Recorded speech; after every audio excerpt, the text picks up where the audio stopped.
Alright guys, welcome back to another episode of This Week in HoYoverse, where we talk about all the news related to HoYoverse games such as Genshin Impact, Honkai Star Rail, and other related news as well. So, let's get started. So the first news in line is regarding Genshin Impact's new 4.0 update regarding the new artifacts that's coming. So they posted this post in HoYoLab just a day ago, and I would like to take a look at it in more detail. So there's two artifact sets. So the first one is the Marachuseed Hunter. So there are 4-star and 5-star variants as usual, and the 2-piece set is the normal and charge attack damage plus 15%. And the 4-piece set bonus is when current HP increases or decreases, crit rate will be increased by 12% for 5 seconds, max 3 stacks. So you can get up to 36% crit rate just like that alone. And this etching is very good on characters like Xiao, because I remember Xiao, if you use his ult, he does decrease HP and he will definitely get more crit rate over time. So I think this piece artifact set is quite good on him. We still have to test him though. We're using this set versus the Vermilion set, because if you already kind of farm for like the Vermilion set earlier and you want to farm for this one, I'm not too sure what's the big difference in terms of the damage output and everything, so still yet to be tested. But from what I can see, it looks really good on a character like Xiao. If you're going for 2-piece set only, you can just snap this on various characters like Ganyu. You can take advantage of this charge attack damage. Normal attack damage, probably Yoimiya can use this one, just for example. So yeah, the 2-piece set bonus as well is very universal for a lot of characters. So this is a very good artifact set you can farm in version 4.0. The next one to discuss is the Golden Drop. This one actually is very good for characters like Yaimiko. I explain later. So increase the enemy skill damage at 20%. This is just the 2-piece bonus. But you go to 4-piece set bonus, you can see increase another 25%, and additionally when on the field, another 25% increase, which is insane. And this effect will be cleared 2 seconds after taking the field. So it's basically those characters that are always off field like Yai Miko or even Fischl. This artifact set is pretty much busted. I think it's going to be very strong, because you're getting just from this set alone like 50% plus 20, you get 70% enemy skill damage bonus, which is insane. I mean, until now I believe Yai Miko doesn't have like her dedicated set, so I think this is a really good one for her, as I'm using a mixed set now, like 2-piece Thundering Fury, 2-piece Glad. So this one I think will be a very good set on her.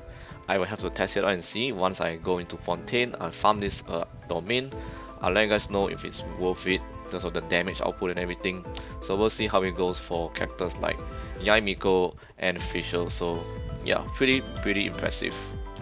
Alright, the next news in line is also regarding Genshin Impact version 4.0's new weapons. So they posted this entire article regarding new weapons that are coming in version 4. So pretty much we only know that Lenny is getting his signature bow. So the first great magic, this is a bow, and it's 6.2% crit damage on its own and a base attack of 608.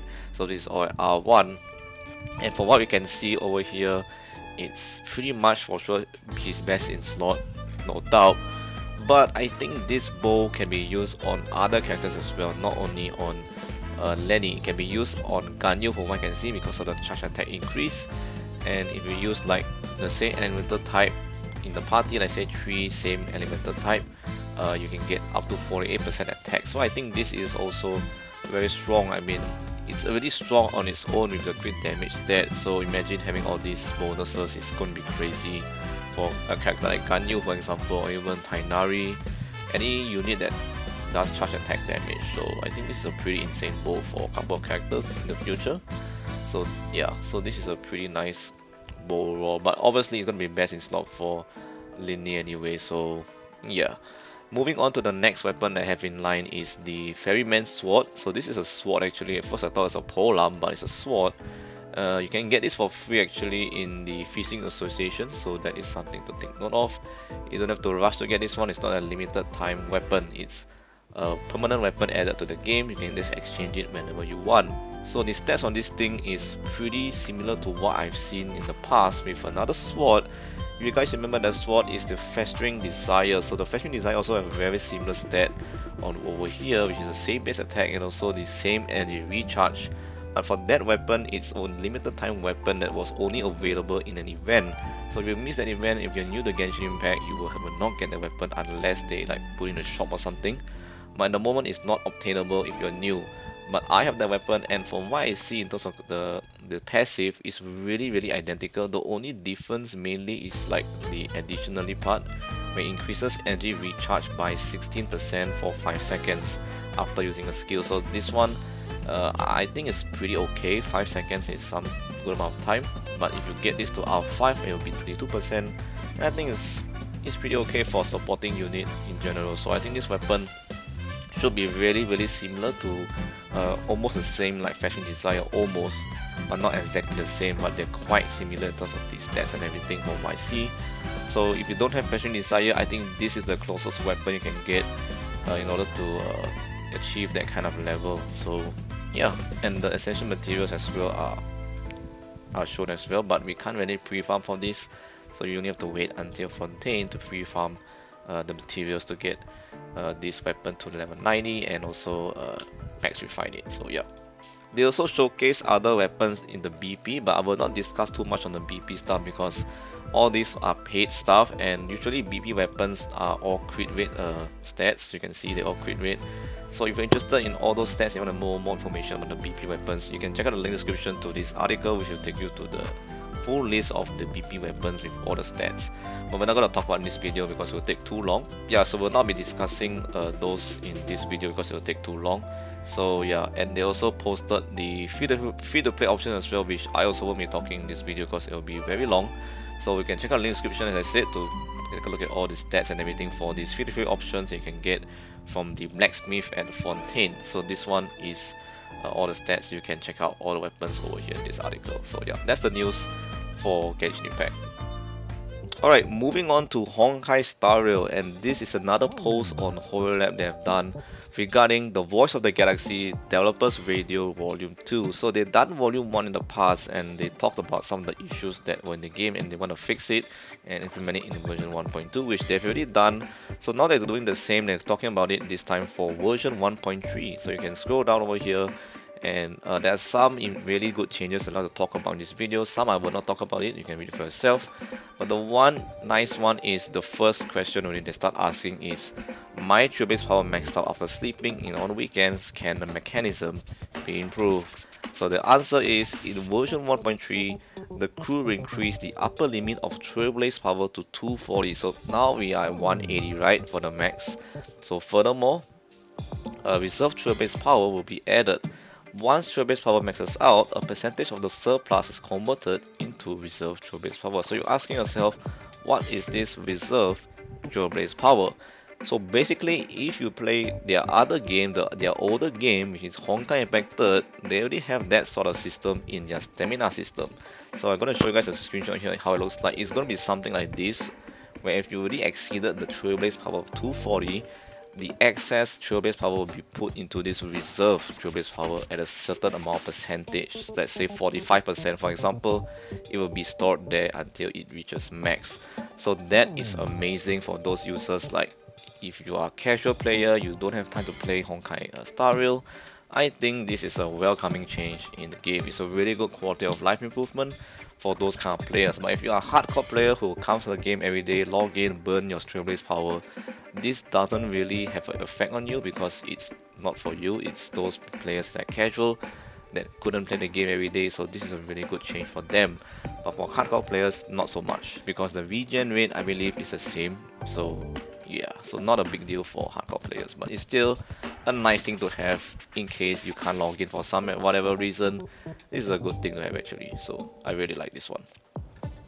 The next one is regarding story dialogue, so this one also is pretty nice. So if I accidentally tapped somewhere on the screen, I couldn't see the previous dialogues again, help me. So this one, to be honest, I accidentally also tapped on the next screen and it will skip the dialogue by accident, so that one is unintentional. But they're finally doing something, so no problem, we are working on this new function. In future updates, travelers will be able to use the review button during story dialogues to replay the previous story dialogue. So this one is pretty handy, so you want to go through some of the lore or like some of the things they mentioned in the conversations, you can go back and read it for yourself. So this one is also a very nice change, but they didn't really say like in version 1.3, so this one Need to keep an eye out of when they're gonna release this. Probably not in version 1.3, maybe version 1.4, maybe we have to see about that. Next one is regarding the chat. So if you do the stickers thing, I mean it's nice to have, but not a really major thing you need to have. So it's sort of an extra thing. If you like to send stickers to your friends in the chat, you have that option now. Pretty much like Genshin Impact. So yeah. The next one is, can the black bar at the bottom of the PC client be hidden? So if you guys don't know, you play on PC, I'm not sure everyone noticed this, but at the bottom of the screen there's one little black bar at the bottom of the screen when you play the game. It is sort of like a hint on the keys or the key bindings on what to do, like navigation, what button does what, so it's like a shortcut of everything you can see. But you can turn it off, so in version 1.3 you can actually turn off that display, so I think that's pretty nice, so you get a full screen immersion of the game. Like Genshin Impact doesn't have that bar, right? So I think the same thing is gonna happen in Honkai Star Rail, but now you have the option to turn it on or off, so I think that's pretty nice. Obviously, if you're really a player since the start until now, you pretty much know all the key bindings, you can just turn it off. But if you just want it to be there entire time, you also can have it there. So that's a pretty nice change as well. This one is regarding the birthday meal. I think it's also a very good change. Many people thought this was not necessary.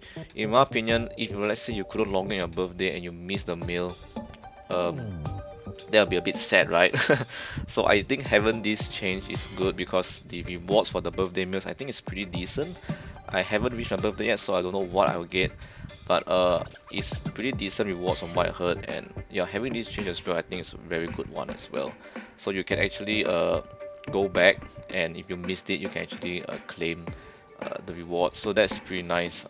Good thing is going to be happening in version 1.3. So in version 1.3 you can actually test this out, and if your birthday you missed it, then yeah, you can get the rewards the next day. So that's pretty nice. Right, there are any types of consumables, but they are inconvenient to use. Can you improve the experience of using them? Alright, so they provided some feedbacks about consumables, and they are looking to improve it. Looks like from what I see, doesn't say when, but they are looking to it.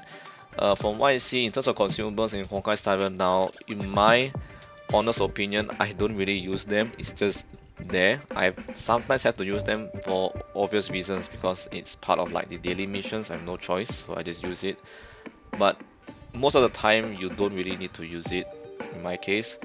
But if you keep on like dying, or you need a lot of buffs and everything, it's fine. You can use it. It's available for you.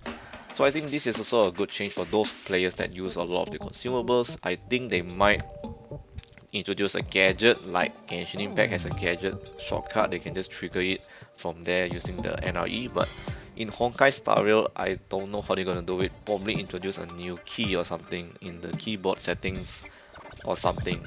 I'm not too sure, but probably they introduce a new key where you can just press a button and just heal your team or something, or buff your team. So yeah, we'll see about that. The next one is where things got very interesting. This one I really like.